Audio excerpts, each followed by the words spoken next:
Good morning, everyone. It's Madame Zian, your co-host, and you're watching the weekly morning show.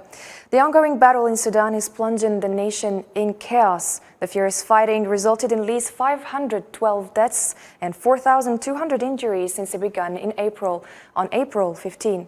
After over a week of conflict, evacuations of nationals and diplomats have started. However, daily life remains terrible for Sudanese and some foreigners, and people are trapped inside houses and buildings, unable to flee. And we're joined today by Julie Hotte, a lawyer and an international law expert, to talk about safe passage, humanitarian corridors, and humanitarian aid in conflict zones. Good morning, Julie. Good morning, and thank you for having me. Thank you for joining us, Julie. To start with, Amnesty International called on all parties to the conflict in Sudan to ensure a safe passage for those who are trying to leave the country, and called on all parties, but still both parties to the conflict agreed, but still never upheld the humanitarian truces. Julie Hotte, to start with, what is a safe passage and what are humanitarian corridors, and who is responsible for ensuring these? Thank you very much for your question. So the responsibility lies with the parties to the armed conflict to establish such safe passage. And in practice, they can be assisted for their implementation by third parties, so by what we call a neutral intermediary. So in fact, such corridors have been established in the Russian-Ukraine armed conflict with the assistance, for example, of the International Committee of the Red Cross and the United Nations. And this led, for example, in March 2022 to the evacuation of over 10,000 civilians from the cities of Sumy and Mariupol in Ukraine. Or we can also think about the 2016 evacuation of over 25,000 civilians from eastern Aleppo in an operation that was also facilitated by the ICRC and the Syrian Red Cross. So to better understand, we have to look at the objective. What is the aim of international humanitarian law, or what we call IHL, or also the rules of war? So this legal framework that applies in times of armed conflict, such as the one, as you mentioned, taking place right now in Sudan. So it aims to protect people who are not or are no longer directly participating in hostilities or in the fighting. And it imposes limits on the means and methods of warfare, or on how an armed conflict is conducted. So, for example, basic rules of IHL are those of distinction, proportionality, and precaution. So what this implies is, among other things, that the warring parties to a conflict, they must take all possible precaution to distinguish who is a civilian and who is not.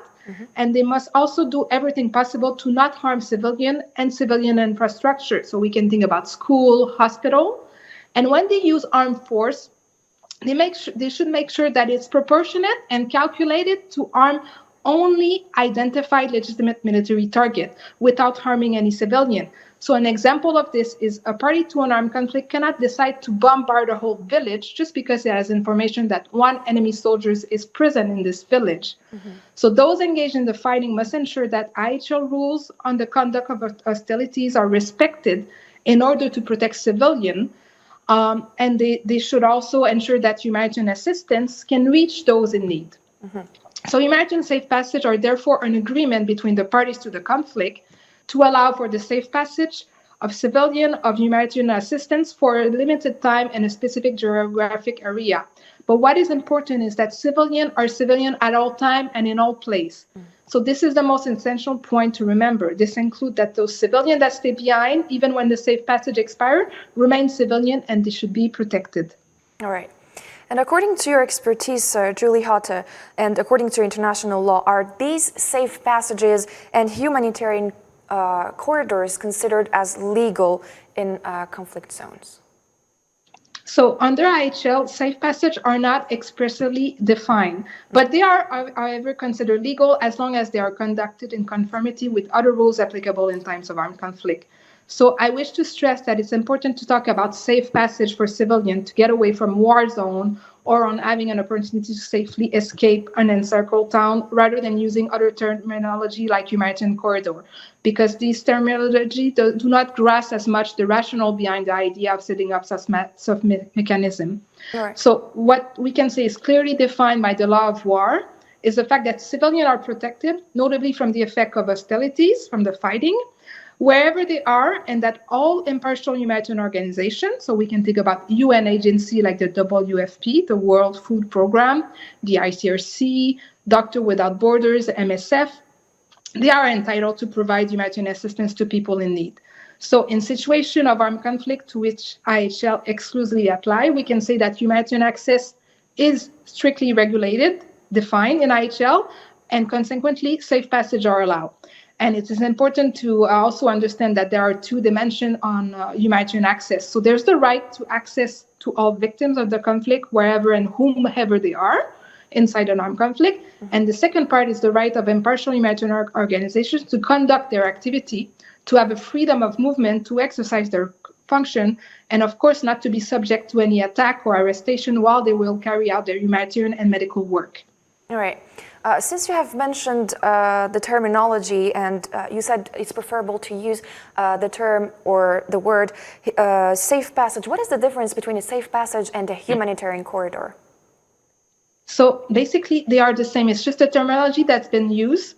So humanitarian corridor should not be, it's kind of creating a new concept that does not exist because, as I mentioned, civilian and humanitarian workers and humanitarian assistance is always permitted and should always be allowed no matter what are the circumstances by the parties to the armed conflict. So using safe passage really reflects the idea that if it really becomes difficult to protect the civilian and to make sure that humanitarian assistance can arrive, we have to make sure that we respect those obligations even more.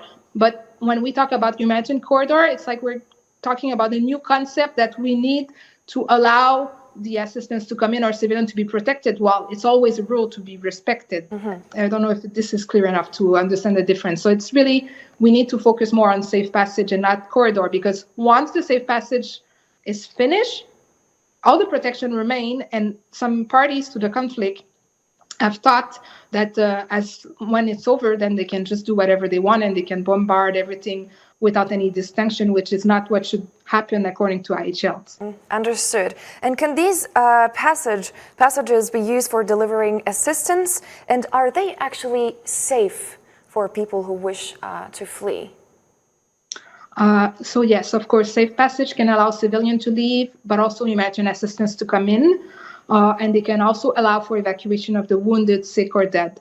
And as I mentioned before, safe passage, they can be a way, and it's important to understand that there are a solution to make sure that IHL rules are respected, but there are a way among others and are not the preferred option to reach people in need and to deliver aid.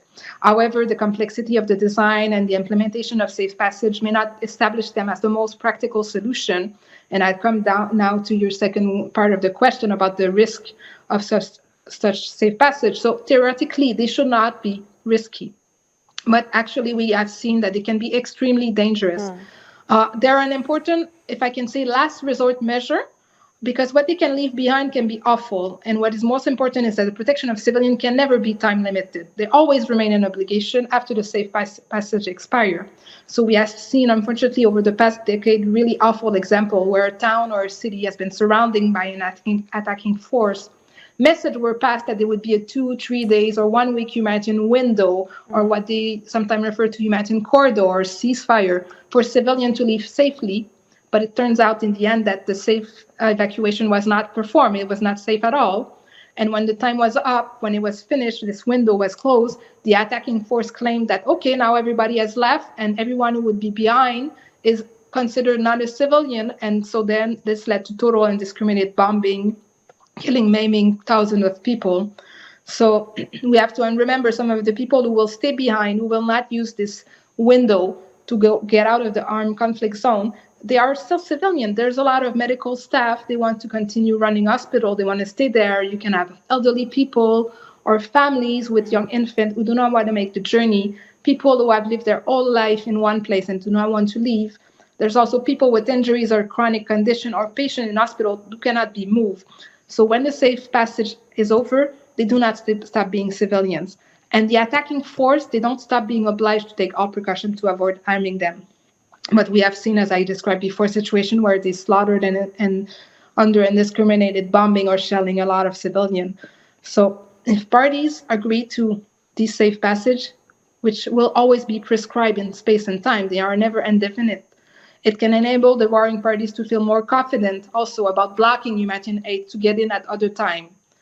And in practice, we have seen this over and over. It means also that the military gets to decide when humanitarian aid is allowed in, and this is, of course, totally unacceptable.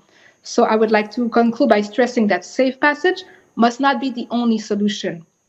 And civilians who choose to stay behind, they must be protected at all times, including after the window of the safe passage that is over. And humanitarian aid must be always allowed to come in safely and regularly without any armed force dictating or withholding it. Understood. So I understand from your answer that despite the risks that humanitarian corridors or safe passage, despite the risk that they hold, it is important to grant safe passage, but it is not the only way that we can grant to evacuate people from war zones such as in Sudan nowadays. Thank you so much, Julie, for your insights and your time. It was nice having you. Thank you so much. Thank you. And thank you, dear viewers, for following up until here. The morning show is still here, so stay with us.